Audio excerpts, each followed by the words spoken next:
This is a Guide Your Light network production, creating podcasts with purpose. If you keep comparing yourself to other people, you will never be happy. I've yet to find anything the mortal body can experience that the mortal soul can't love. I have yet to find anything that somebody's been through that can't be turned into a fuel of opportunity. I say we never arrive at anything. I'm never going to arrive and say, I am now the most incredible leader of all time. We are on this journey of learning. And as we grow, we learn. Anybody here listening has taken psychedelics will know that there is no control. And the whole point is letting go and leaning in. And that's scary. But that's the scary is where the healing happens. It's not just about food. We're still not seeing results because there's this shift of mindset that needs to happen. You get knocked down, you got to get back up. And so part of that process is having a broken heart. You need to talk about feelings. But generally, most men, if they're not having a broken heart, they don't need to talk about feelings. And this is where psychology has misled us. Hey everybody, I'm Maritza Barone, and this is the Things You Can't Unhear podcast. Has there ever been a moment in your life where you heard or read or were told something that you simply could not unhear? Something that caused you to make positive changes so that you could become the best version of yourself? Well, we share this show with access to inspiring and empowering humans who will motivate you to become the happiest, healthiest, kindest, and most compassionate you. Sit back, settle in, and let this be the day you hear something that simply cannot be unheard. Welcome back to Things You Can't Unhear. Now, several months ago, I visited a kinesiologist to help me with an ongoing condition that I had been experiencing for over 3 years. And I tried multiple ways to solve and heal this symptom, which was actually extreme vertigo. And nothing seemed to work. That was until I went to see this guest that we have on the show today. Her name is Elizabeth Hughes, and she's the founder of Your Body Has the Answer and is the official Australian biotyping facilitator and the author of the comprehensive self-help book, Your Body Has the Answer and Your Child's Body Has the Answer, which guide you through common conditions and how you can treat them with natural remedies. She's been practicing kinesiology for over 30 years and now teaches it to others to empower themselves as well. In this episode, we're going to hear how Elizabeth helped me cure my vertigo, and I never thought that was going to be possible after 3 years of trying to find the solution. We'll also learn how basic kinesiology works, her standout success stories and client transformations, which you will be blown away by, and how we can use our physical symptoms to understand what is occurring emotionally within us. And we're also going to touch on fears and how you can absolutely smash them out of your life. Make sure you grab a pen and paper because there's some true golden nuggets in this episode, and I can't wait to hear what you think. So let's keep the conversation going. Don't forget, hit subscribe to the Things You Can't Unhear podcast so that you can be the first to know next time an episode drops. Enjoy this chat with Elizabeth Hughes. Welcome, Elizabeth Hughes, to the Things You Can't Unhear podcast. Hi Maritza, how are you? I'm wonderful. I'm so pleased that you're here, and I'm well, actually, because of you, which why I really felt called to invite you onto the show and share my experience. I've been, and I'll share it now if that's okay, just to preface, how we know each other and how we've worked together. So we both live up on the Sunshine Coast. And just personally, I've been dealing with vertigo for quite some time now, probably from 2020 onwards. And it's been coming in and out of my life. And I have seen chiropractors, I have seen physios, I have seen acupuncturists, I have seen, I've been to vertigo clinics, I've seen GPs, I've hung upside down on my bed. I have done that many things to try and solve this problem that I keep having. And I couldn't get to the bottom of it. And I started to think that I was going to be stuck with this condition. A friend of mine told me to reach out to you, and you are a kinesiologist. And I have worked with kinesiologists before many years ago, but I hadn't found one up here on the Sunshine Coast that had been recommended to me for this particular thing. And I really wanted to give it a go and see what would happen. So I came to you, I think it was 3 months ago, And I'm pleased to say, Elizabeth, and you probably get this all the time, so you're probably not shocked, but I have not had any symptoms of vertigo since I've seen you. Well, I'm so happy for you. I'm really happy for me too. And I'm so grateful. And I remember we were having the session and I kept saying things to you and you were like, I know, babe, I know. And you knew before I even told you because you could feel it. You understood it through the mechanics of kinesiology and the muscle testing and all of that. So firstly, thank you hugely from me. And you've changed my life. I feel I am free again from that unbalanced condition, and to the point where I literally came home from our session and I used to wear this splint in my mouth every single night for the last 3 years so that I wouldn't clench my jaw, which I thought was causing the vertigo. I literally came home from our session, removed the stint and threw it away. And I said to my husband, I actually don't need this anymore. So that's how powerful it was and how quick it was. It was amazing. It's completely life-changing. Life-changing. So for people out there who are listening going, yes, I've got symptoms, I've got vertigo, I've got this, I've got that. Tell me how kinesiology works and how you healed me. What did you do? Well, as you say, we hear this all the time. We're getting miraculous results with people, which is just wonderful. People are like, I don't know, I just left and we'd flicked a switch and my headaches have completely disappeared, or the pain that I've had for 20 years is gone. And it's just so rewarding that we can do this, because what we're really doing is getting to the root cause of your symptom. And often we find that that is an emotional block that we have been carrying around in our body that's become almost crystallized and created a physical symptom. So with kinesiology, we're talking to your body and asking your body what it actually needs to heal, what is causing the problem. So it wouldn't matter if you had vertigo or headaches or back pain or asthma or allergies, whatever symptom you're experiencing. My job is to talk to your body and ask, is this something emotional? Is this something that she's thinking? Is this something that she's eating? Is this an old injury? So once we get down to the actual root cause, we then have a plan to clear it. So we've got loads of beautiful corrections and tools available to support any of those layers. So let's dig deeper into our body having the answer, and that's what your whole business is called. Right. When we do present with symptoms, when we dig into that, it's usually a dis-ease, it's what's called, right? So it's a disease, but a dis-ease, an unease in some particular area of our lives. So with me, you sort of started asking questions that jumped into the emotional aspects of past relationships and past experiences and things like that. Even childhood trauma. We could have been carrying this for 20, 30 years. So what are the types of questions that you begin to ask people to prompt that knowing? Yeah, so we're asking the body via a muscle test. It's not like a counseling service where I'm asking you, what do you think? How do you feel? I'm actually listening to your muscles talking, and they talk either on and off. So the muscle might be strong or it might be weak. And through the results of these tests, we can find out, what the cause is. So I'm asking, is this an emotional reason? And your body actually tells me. And then I can ask, okay, what is the emotion? Is this fear? Is this anger? Is this regret? Is this grief? Just asking all the questions, and your body actually indicates which one it resonates with. So then we can get really specific and ask, is this related to a person? Is this related to an event? Is this related to a place in your life? So we might be able to get really specifically, this is age 7, anger at your father. This has been held in your body for all this time and is now manifesting as a physical symptom. So let's think of our symptoms as a message. It's not like a symptom. Your body's not designing to screw you up and make you feel awful. It's just trying to communicate with you.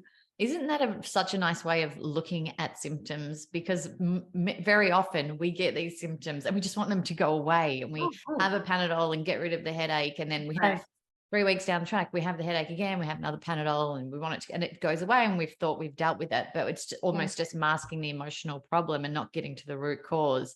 100%. And so what this does is actually get to that that root issue that is causing it. And guess what? It doesn't come back. You can release it and be free and move forward. Yeah. Even to the point of, you were muscle testing with me intolerances and allergies, and I told you I'd got enough gluten and I felt a lot better. And you said, let me check if you have a gluten intolerance. And I think you said that you didn't feel that I did, but for me, I just feel better with it. I potentially don't have an intolerance, but I have. But even to the point of being able to test those things is pretty powerful, isn't it? Well, we're finding anything, virus, bacteria, food, heavy metals, toxic toiletries, anything in your environment that could be weakening your system. We're just trying to find out anything that is going to bring your energy field down and therefore make you more prone to having disease. It's so interesting. I want to hear, I mean, one success story is mine. Tell me about some other huge success stories that you've held. And you work with children and adults as well. So I'd love to hear some that really stand out for you. Oh, look, there's literally thousands of cases. I've been doing this job full time for 30 years. And literally every day I've used kinesiology in some way. My whole life is centered around it. But well, I think there's a lovely story of a lady that came to me and she said she wanted to leave her husband. She wanted to get divorced. So we'd had a little chat on the phone and I assumed that this was probably some emotional imbalances and we were going to do some affirmations or some EFT or some, NLP techniques with her to help get her mind straight. But when she came, we tested her body and it said, oh, I'm sensitive to apples. So all her body would tell me is I've got some food sensitivity going on to apples. So I was like, oh, this looks really great because I'm not really getting to the root cause of her divorce, but that's what her body wanted to tell me. So I said, look, please can you avoid apples for 28 days? See how you feel. Well, anyway, within 2 or 3 days, she calls me and she says, wow, Elizabeth, my husband isn't even that annoying. I think we can work this out. She said, I was having apple juice every morning in my green smoothie, and I think I was drinking it. It was aggravating my body. The first person that I see come into the kitchen is my husband. I think the irritation I feel in my energy is him. And actually, now I've stopped the apples, I feel nice and calm, and we're just actually having a laugh, and I don't think I need to leave him. So I was like, thank you, kinesiology, for solving this marriage, but also showing me, teaching me that we might think we've got an emotional problem, but we haven't. We're just out of balance chemically. From I am fascinated by that story. That is, so did she end up leaving him or did No, they're still together. And I've treated him subsequently as well. That is crazy fascinating. What about children that you've worked with in the past? Yeah, so out stories there. I do. I have worked with lots of, I used to be an educational psychologist, so people were sort of attracted to come and bring their kids to me because of my background. But a little child came, he'd had eczema. He was about 18, 19 months when he first came to me, but he'd had eczema since birth, and his mum was a naturopath. So she'd been doing all amazing things like no dairy, no gluten, like supplements, probiotics. She was right on top of it all. And then we tested his body. It just said, oh, it's to do with the cat hair. So I didn't even know if they had a cat or a neighbor had a cat, but I said, do you have a cat? She's like, oh yeah, of course we have a cat. Oh, but she said, but the cat has not been getting in the cot with my baby, like, how would this be? And then she said, actually, the eczema's been getting worse since the child's been crawling. He's been going down onto the floor and getting amongst it like they do at that age. And she said, oh yeah, it could be the cat. Like nobody had ever considered that or talked about that. So I said, okay, can you rehome the cat for a couple of weeks, like over to grandma's or something? Let's blitz the house and see. And again, within a few days, the eczema was healing. And unfortunately, the cat did get rehomed because they couldn't all live harmoniously together. But this little boy's eczema completely cleared up. And that was just so wonderful that kinesiology told us that message and saved her all of the heartache of, the diet and all the other things she was trying to control. Whereas it was just the cat hair causing it's fascinating. And eczema can be so uncomfortable. So like to relieve that. And, I've got eczema as well. And maybe something I could come and see you for as well, but like to have that, and you try all the lotions and the steroid creams and change the diet, and to have that small shift of understanding why. Do you intuitively know what to ask? So you said you didn't know he had a cat or they owned a cat. Yes. Where did you get that question from? Yeah, totally. So we use lots of different scan lists. So it's a skill that you can learn. It's not necessarily intuition or being psychic or anything. It's asking the body like so it would come like dust, pollen. We've got whole scan lists with different pollens. Even people are allergic to wallpaper or carpet or things like that. So I would have just been going through a scan list, asking the body, is it this, is it this? And it would have tested, his body would have told me cat hair. Right. Okay. Yeah. So yeah, you do work through a book during your sessions. Honestly, I've got heaps of charts. You might be able to see some of them behind me if you're watching on YouTube. You'll be able to see I use loads of different scan charts, books, lists, so that helps me ask the right questions. Yeah. Okay. So the quality of life is related to the questions we ask. I've heard Dr. DeMartini say that quote. That's and a brilliant quote. So true in this sense too, isn't it? Totally. So how did you get into this? I know you said you've been doing it for decades and you're very experienced and you've got books on kinesiology and courses and you work with people one-on-one, which is very limited these days, I know. But yeah, how did you find this, or how did it find you? Well, it found me. And like most healers, I got into it because it helped me personally. So I started my career as an educational psychologist, as I mentioned, and I was working in a school with blind children. It was my first job and I'd only been there for 2 or 3 days when I hurt my neck. And I could not turn my head from side to side, total kind of paralysis just came on suddenly, no particular cause.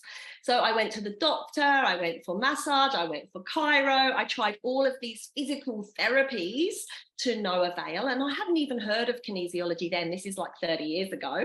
And I ended up sort of driving off into the wilds of the English countryside to this little old woman in her shed who poked my neck and said, there's nothing wrong with your neck, dear. And I was like, no, there is. I can't move. I'm in serious pain. This is going on for days. I can't work. Help me. She said, no, it's just all emotional, dear. You're just disappointed. I was like, oh. Then she gave me a flower essence. I'd never heard of those either. Took this little flower essence, got off the massage table, could turn my head, no pain. And I was just like, okay, I'm not leaving here until you show me how you did that. You're going to have to teach me this because I've just spent 3 years studying psychology and that was amazing, you know? So it was one of those epiphany moments that just changed my whole course of my career, the whole course of my life, because my pain was gone within seconds as soon as I realized that it was emotional in origin and not physical. So yeah, literally things you can't unhear right there. Totally. And if you think about it, disappointment would be carried in your neck. You kind of hang your head in shame. You don't want to look up and look the world straight in the eye because it was disappointment over a boy. You know, I was like 21 or something, you know, so unrequited with love that I was carrying in my neck, but I had not really considered that would have such a physical impact. And it's fascinating that we can actually hold these symptoms in our life for so long. So had you not had that, would that have continued throughout, you know, I imagine it would, time or even the next 5 years until you cleared that by meeting someone new? Or and it would have been triggered any time where maybe I felt some potential rejection or, you know, unrequited feelings of any sort, even in a professional capacity, that could have triggered the neck pain. So going back to that root origin was allowed me to kind of heal it from when it first started. And we don't have to only do this for our current lifetime, do we? It's like we have the potential to heal ancestral trauma too. Totally. Well, things that are carried within your DNA, we can clear because fears and phobias, they're all often passed down through generations. Definitely. Yeah. And this is where it's starting to get exciting too, because, you know, half the time we're unconscious about these limiting beliefs or symptoms that we have going on in our lives that are causing, you know, that flow-on effect and disease. And I speak to so many people who have like ongoing issues, but they're the same thing. So they'll clear it and then they'll get better and then something new will come up, but it will be the exact same thing. And then they'll clear that and then something else will come. And it's just this cycle. And I know that kinesiology is so powerful because it really gets to that base issue and you don't see it reoccurring. It doesn't come again. Exactly. We're just living in a pattern and a cycle until we become conscious. And once we have become conscious and released it, then we don't need to keep repeating that same message. We talk about consciousness all the time, and it's just so important. It's almost like we need to shake ourselves and wake up. You talked about flower essences, and we haven't touched on that yet. You did give me a little vial of flower essences, and I took that for a series of weeks as well in conjunction with the treatment that you had. Tell me about how that works and why it's so important to your treatment. Yeah, I love flower essences. I've got over 800 of them. I'm a little bit addicted. I've got them from all around the world. I just think that Mother Nature is growing everything that we need on this planet. Every flower, every herb, every crystal, every animal, like everything is here for a reason. Every human, we're all here for a reason. And Mother Nature has provided everything that we need. So when we're looking at flowers, by understanding the language of each flower, we can use a preparation of this flower to help us heal. So we all think of like red roses as the language of love, don't we? You know, you would give red roses in a romantic sense to somebody. You probably wouldn't send red roses to a funeral unless, you know, you knew it was that person's favorite flower or something. We'd probably send lilies if it was for a funeral flower. So we have an understanding that there's a basic language around the flower, but literally that applies to every single flower. Even like a little tiny daisy, you know, just growing like a weed in the garden is bringing the message of simplicity to the planet. Your birds of paradise flowers are bringing creativity and expression. So once we start to understand the language of the flowers, we can use them in healing. And there's lots of places like the Australian bush flowers, Dr. Edward Bach, who first originally did this work in England, that have been pioneers in the field of flower essences. But yeah, I love them. I often use them in clinic because they work, you know. That's funny. We are surrounded by birds of paradise at our home here, and I feel so creative in this house. And we've only lived here for a year and a half, but I feel the most creative that I've ever felt in this house. Birds of paradise are totally bringing creativity to the planet. I love that. We talked about, you know, being able to help more people, and coming to you is one way, so having a session and coming to you for treatment. But what if we wanted to empower ourselves with the skills to be able to listen to our own bodies and consciously understand what that emotional connection is? How can we do that? So how can I now go, I have eczema on my hairline underneath. How is that causing an emotional discomfort? What is the cause of my eczema, really? You want to test it. Well, I've got a couple of books and online courses that are all about teaching people how to muscle test for themselves.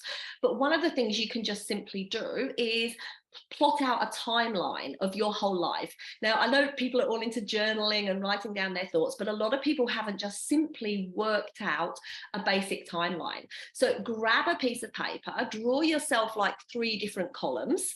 And in your first column, you're going to write birth, then 1, 2, 3, 4, 5, 6, 7, every single age up until the age that you are now.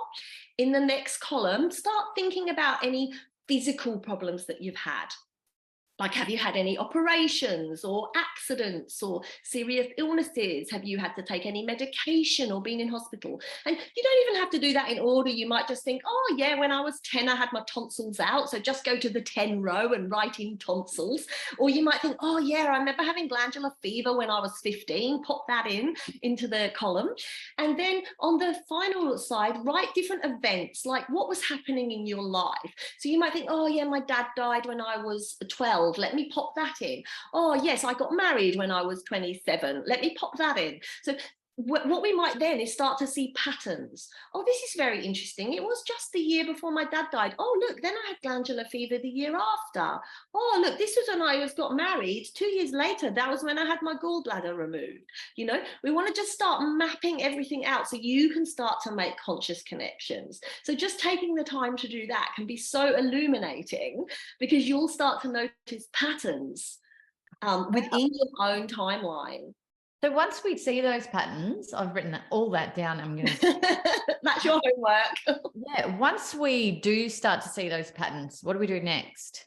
Yeah, so then you can use some self-testing to ask your body which parts of those are still stuck, which parts still need healing. I mean, obviously major life events, they are changing us. You know, we can't really ever resolve our mother dying or father dying. That could have a big impact on who we are, but we can certainly soften that by using crystals and flowers, massaging points on the body, just trying to help ourselves be stronger around those life events. So obviously, if people are just listening to this podcast, it's very hard for me to show you because it's a kind of a visual, kinesthetic, feeling kinesiology.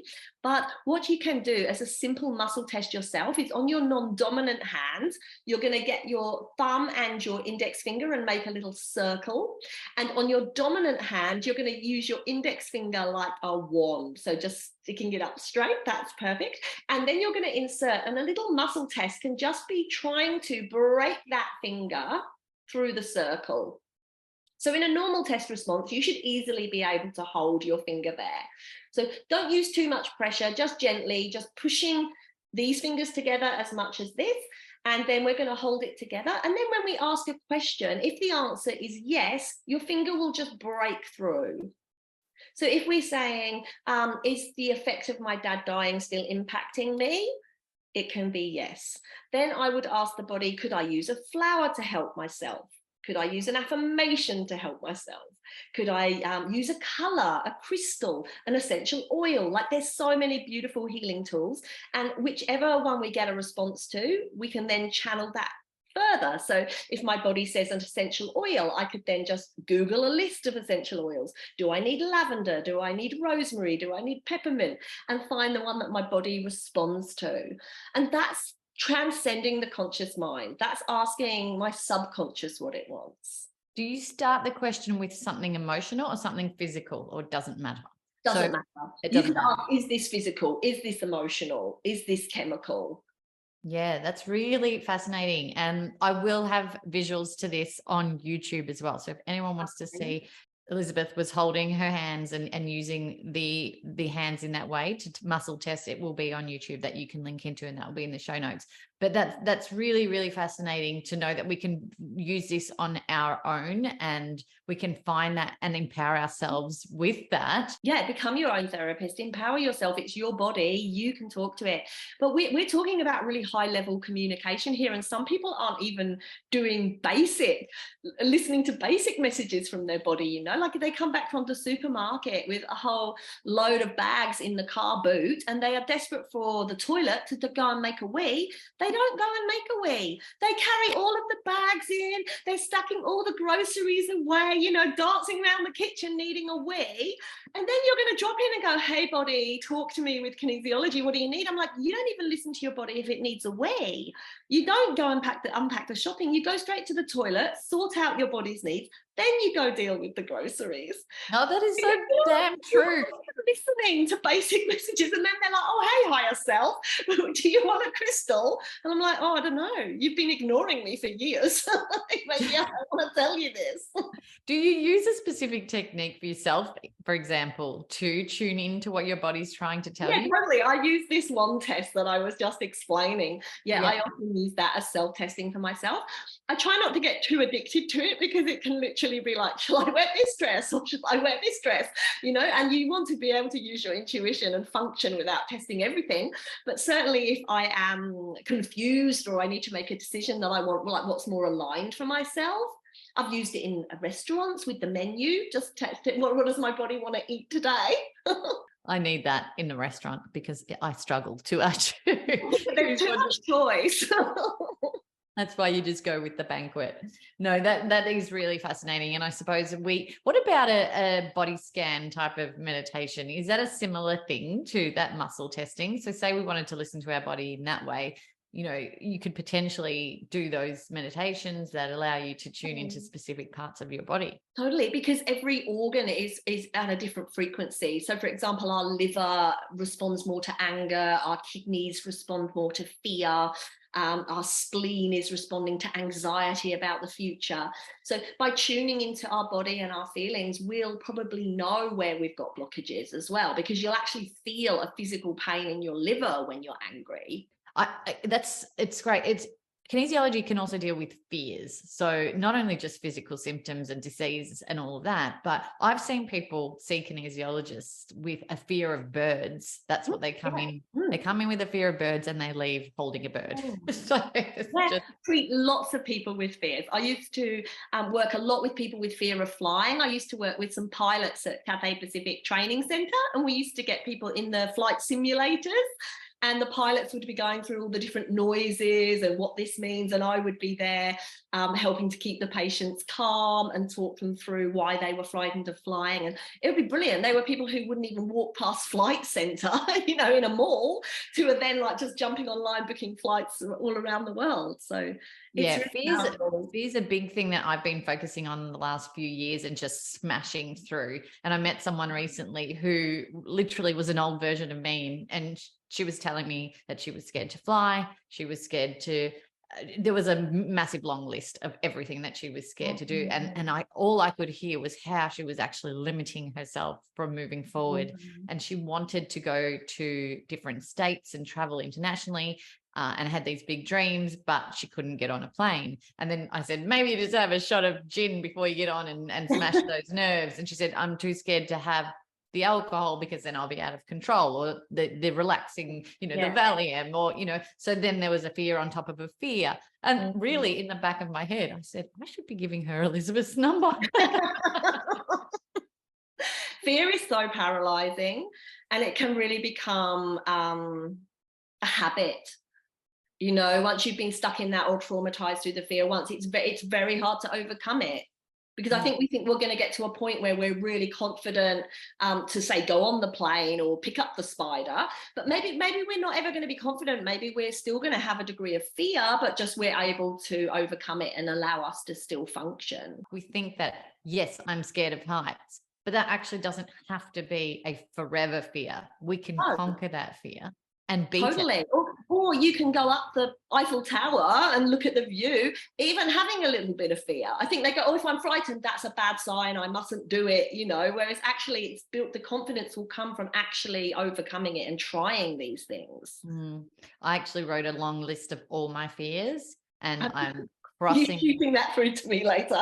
Crossing them out as I go. God, it feels good. And I just revisit that page in my journal, and I'm like, not scared of that anymore. Nope, not scared of that anymore. And it's so absolutely empowering to be able to do that. And I know that, you know, you've been assisting people in that too. So taking a quick minute to interrupt this conversation to let you know about something exciting I am growing.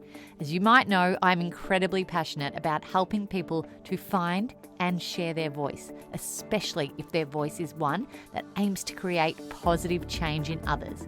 And I've launched a podcast network with purpose. It's called the Guide Your Light Network, that features podcasts and voices that inspire, educate, and transform listeners. And we have a library of podcasts that are part of our network that truly embody that mission, and we're looking for more.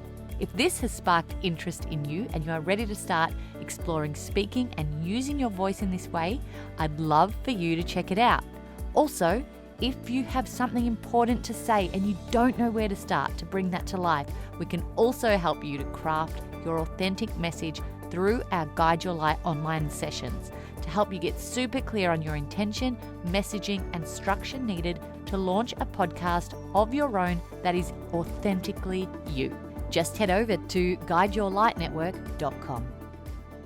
For people who are listening now and saying, okay, I have that fear, I have this reoccurring symptom, I have something that I want to be gone, what are some practical tips apart from that muscle testing that you told us? Is there anything else that they can? Well, specifically for fear, a really great one is to tap just on your orbital socket, so just underneath the eyes. We've got the start of our stomach meridian, so this is stomach 1, and often it's the stomach that gets affected when we are frightened. And just by tapping, so you're just using a couple of fingers and tapping up and down on the orbital socket, this strengthens the stomach meridian energy, and that can help actually overcome the fear. Now, if you are, say, if you're frightened of spiders and you suddenly see a big hairy spider, what you can actually do is start tapping as you're looking at the spider. Take a few deep breaths and tap. But even if you want to imagine that you're seeing a spider or imagine that you're getting on the aeroplane, you can just do it by actually thinking this in your head. So just tapping while thinking of the thing that you're frightened of, strengthens up all your stomach energy and will help you cope. You can also hold on your forehead, which helps to bring blood to the front of your brain, because at the back of our brain, we've got all of our sort of emotional primal senses. At the front of the brain, we've got our logical forward planning senses. So by holding at the front on your forehead, I mean, we do this intuitively when we're stressed anyway, we put our hand here. But if we consciously say, think about, okay, there's a spider, let's hold here. It means when I see the spider, I can deal with it logically and rationally. I don't just have to go into my back of my brain and think, oh, what did I do last time I saw the spider? Oh yeah, I stood on a chair and screamed. We can think, okay, what are other ways? What are other solutions of dealing with the spider? I could throw a book at it. I could get a broom and sweep him outside, or put a jam jar over him. Like, it will give you other solutions. Because when we're frightened, we're just purely in a state of fear. We can't really logically process the situation. Hey, I love that you can visualize the tapping too, because if you're on an aeroplane, you're like, you don't really be wanting tapping in front of everyone. You can just visualize it. Yeah. Visualizing. But what I do, because I did have a fear of flying, which I've now crossed off the list. But I don't know where the idea came from. I suppose it's tapping, but I wasn't conscious of it. But I tap my hand as we're taking off.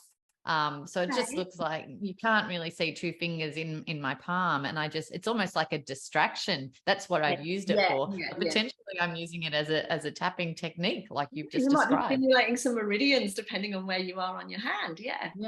That's really helpful. So for people who have that fear, I think that's a really great way of being able to move through it, but being conscious of the fact too, like we said, just linking back to this fear doesn't have to last forever. And it can be conquered. You can take it to the next level. Yeah, and you don't have to get to the point of feeling no fear whatsoever to be able to do the thing that you're scared of. Yeah. You know, if you've got a bit of fear, still get on the plane, because when you get off the plane, you're going to have the confidence that you can do it again. So sometimes we actually have to do the thing that we're frightened of to overcome it. And you know what? Fear or nervousness and excitement are very similar emotions. So if we can flip the script to say, hey, I'm not actually feeling nervous, I'm feeling excited. You can totally. And keep affirming, I'm safe, because that's the basic human need, is to be safe and secure. So just even mentally telling yourself, I'm safe. Yeah, I using love that as a little mantra.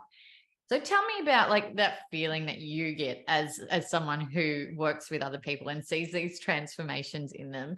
What does it feel like for you to, I mean, have you just become so comfortable with the fact that you are? No, it's super exciting. Every day I get up thinking, who can I serve? Like, who can I help? Because it's like being a detective. You know, everyone's story is so unique and so special that when you get to work with people, you don't know what's going to come up. Like, I'm totally always looking for patterns, plotting cases, trying to understand people more deeply. And it's that lifelong learning.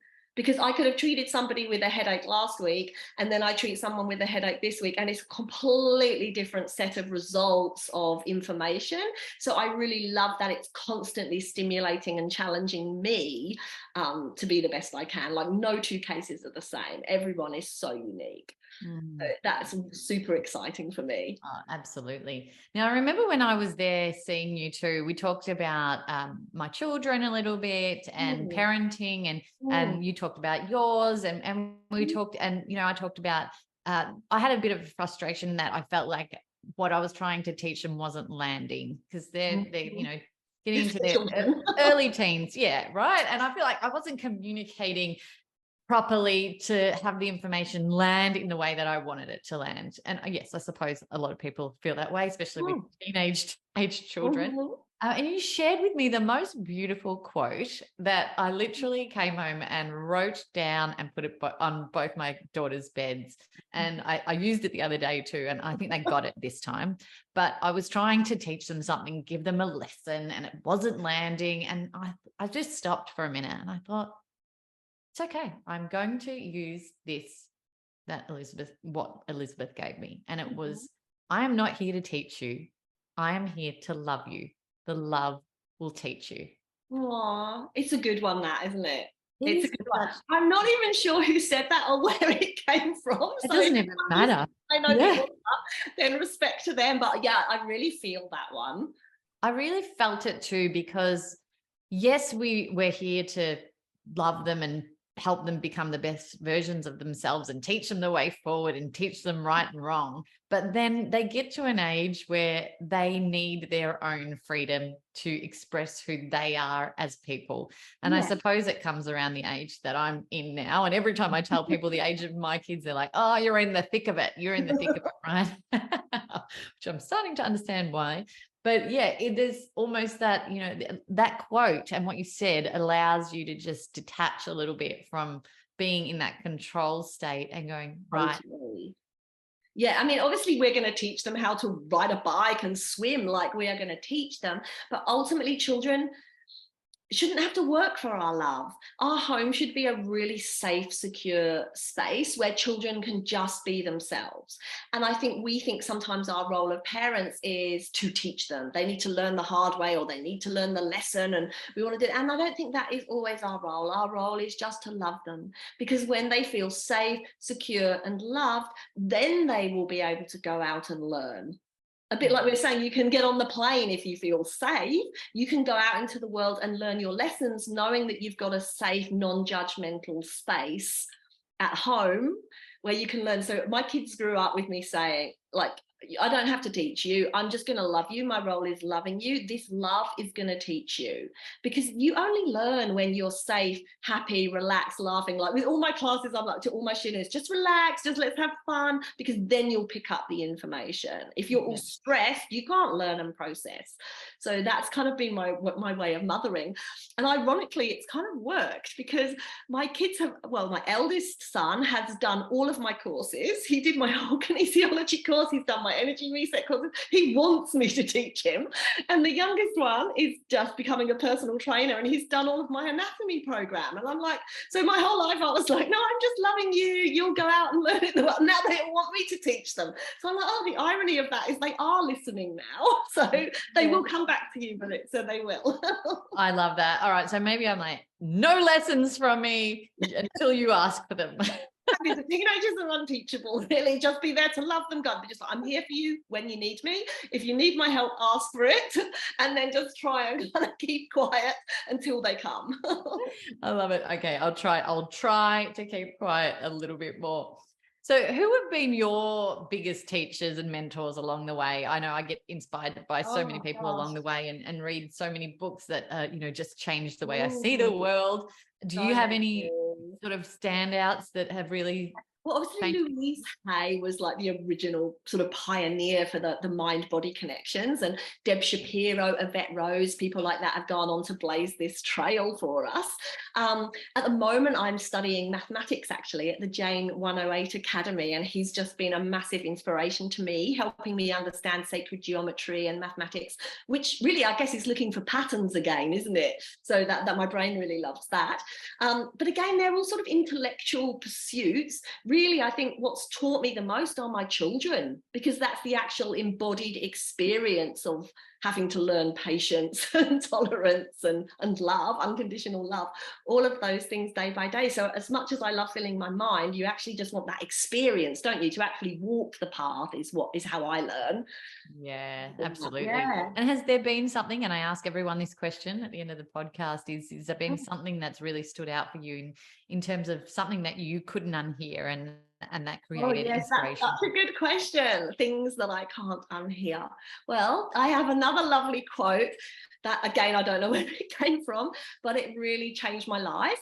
And that was, lighthouses don't look for people to save. They just stand there shining. And that worked for me, because I think I was, even as a young age doing psychology, I'm like, I'm going to change the world. I'm going to help so many people. I want to save all the kids, like proper activists out there trying to change the world. And I think through my overgiving and oversharing, you become burnt out, you become exhausted, you learn all these things in your 20s, right? So when I heard that, I thought, I don't have to look for ships to save. I can just stand there shining, work on being healthy, fit, improving my mental health. And this in turn is what will inspire other people. This in turn is what will help other people live their best lives. So I think that quote really was an epiphany moment for me to say, okay, I'll wait till they ask for my help. I don't have to rush around trying to fix everything and make sure everyone's okay. I'm just going to work on being the best me.